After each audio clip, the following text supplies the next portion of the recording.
When buying your first watch, one of the most important questions that comes up is what kind of movement should I buy?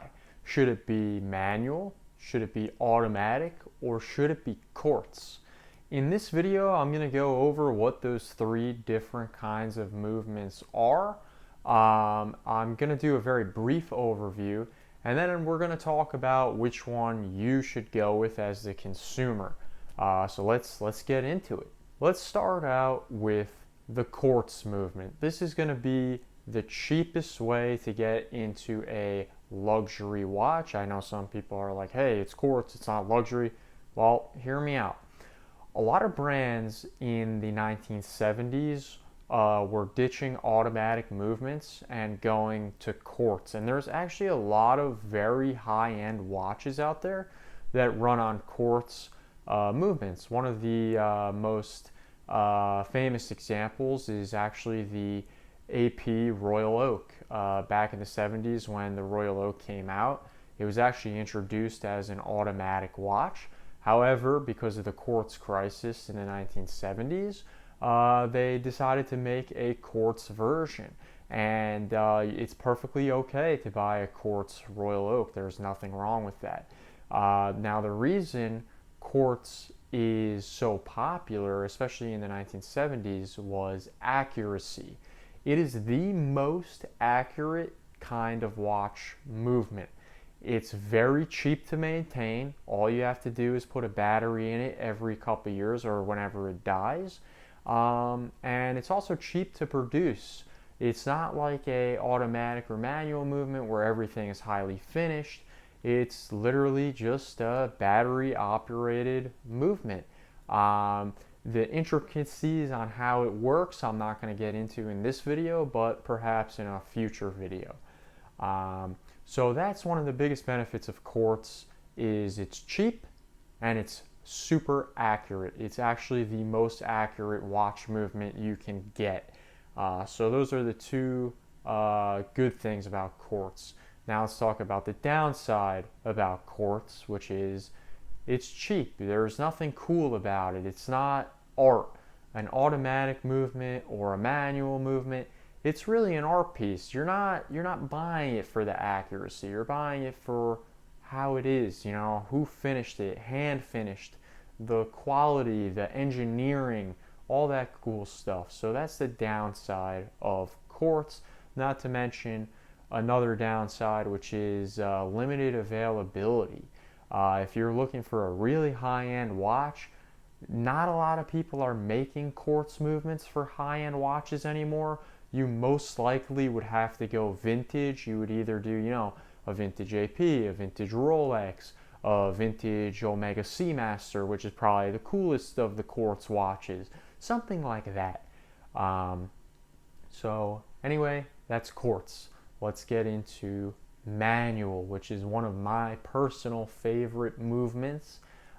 Basically, a manual movement is very, very similar to an automatic movement. The only difference, or one of the only big differences, is it doesn't have an oscillating weight on it, which automatically winds the movement every time you kind of shake your wrist or do whatever you're going to do or put it on a watch winder. So every single day, you have to set the watch, or whatever the power, not every day, but whatever the power reserve of that watch is, you would have to rewind it by hand manually whenever it's going to die or whenever you're going to set the time for that watch. I personally really enjoy manual movement watches. One of my favorites of all time is the Omega Speedmaster. For those of you that don't know, the Omega Speedmaster is a manual wind watch. It's one of the many pluses to that watch, but it's also a downfall depending on who you are and what you like. I personally enjoy spending a little personal time with my watch every single day. I like setting the time, and winding it every morning makes me feel part of the process. So that's really the biggest thing with manual movements. Manual movements have been around the longest. That's the first type of watch movement to really hit the scene. Automatic movements didn't come out until much, much later. So one of the downsides of a manual movement is obviously you have to wind it every day. Another downside is over winding. What you can actually do is you can break the mainspring of the watch if you overwind it. So you definitely don't want to do that. And it's pretty easy to figure out if you're going to overwind it or not. You'll feel some resistance at the end and you'll know, hey, okay, don't over torque it. You know, you don't want to tug on it and really feel the snap. That's not good. So that's the biggest downside, is that.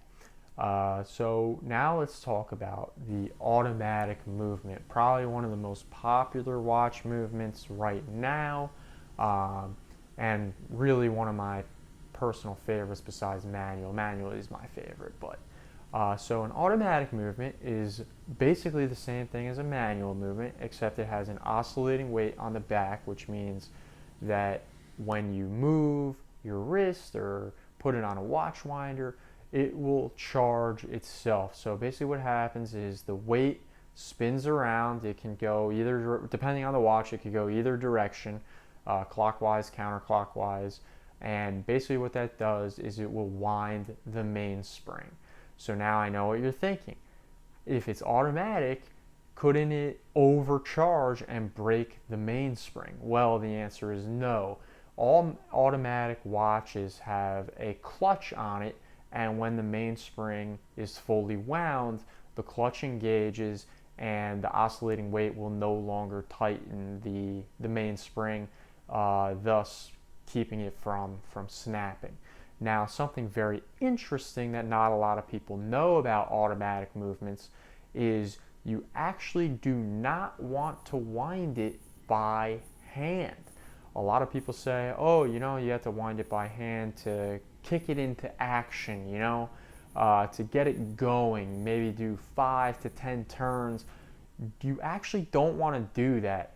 When you have a dead automatic watch, what you want to do is you basically want to take it and shake it around until it kicks on, essentially.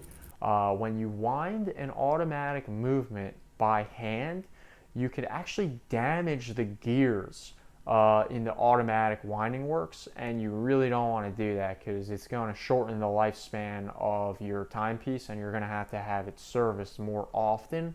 And the funny thing about that is in Rolex's service manual, or not in their service manual, but in their operating instructions, it says to hand wind the Submariner 25 times.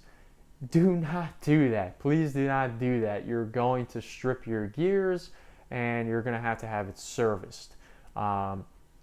So that's one of the downsides of an automatic watch is you can't really wind it by hand. I mean, you can, but you're going to wear out those gears. And then another downside of the automatic movement is cost. It is the most expensive type of movement to get into.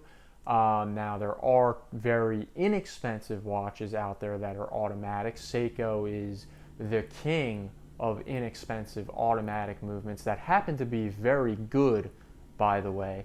And another watch that I personally love is the Tissot 80-hour Power Reserve PRX. That is probably the coolest watch out there for the money. If you are looking for your first high-end watch, that's actually one of my biggest recommendations. It's very inexpensive. You could buy one used for under $1,000, and it's 80 hours of Power Reserve, which is unbelievable. But anyway, those are the 3 different types of movements. Which one you get into is really up to you. Again, the quartz is the least expensive, easiest to maintain, but there's nothing cool about it. It's a very, you know, let's think about it like cars. It's like a Tesla. It's always just gonna be there. It's gonna run. It's gonna do its thing. I mean, I can't really say that about Tesla, but you get the point. It's just electric. There's nothing fun or tactile about it, but it's going to give you the most accurate time. Manual is going to give you that fun user experience. Every day you're going to get to wind up your watch, set the time, and you're really going to get to feel those gears every time you wind up the watch. And lastly, automatic. Automatic is really, really popular these days, especially if you have an exhibition case back and you could see the movement. You could look at the oscillating weight on the back spinning around. Just a really, really cool thing to have. But again, which one you pick is really up to you. I would personally say for your very first watch to either go with an automatic or a quartz. I would save manual for your second or possibly even third watch. There's not too many newer watches that are manual that I know of other than the Speedmaster. Some extremely high-end watches are also automatic, like some Patek Philippe's that master calendars and all that stuff are typically manual wind. But for the most part, you're really going to be looking at an automatic watch or a quartz watch for your first one. And anyway, something I actually forgot is one of the most popular quartz watches on the market right now is Cartier. Cartier is not really known for their automatic or manual wind movements. They do have them in their really, really high-end models like the Santos and stuff like that. But the Cartier Tank is one of the most popular watches for both men and women, and that is quartz.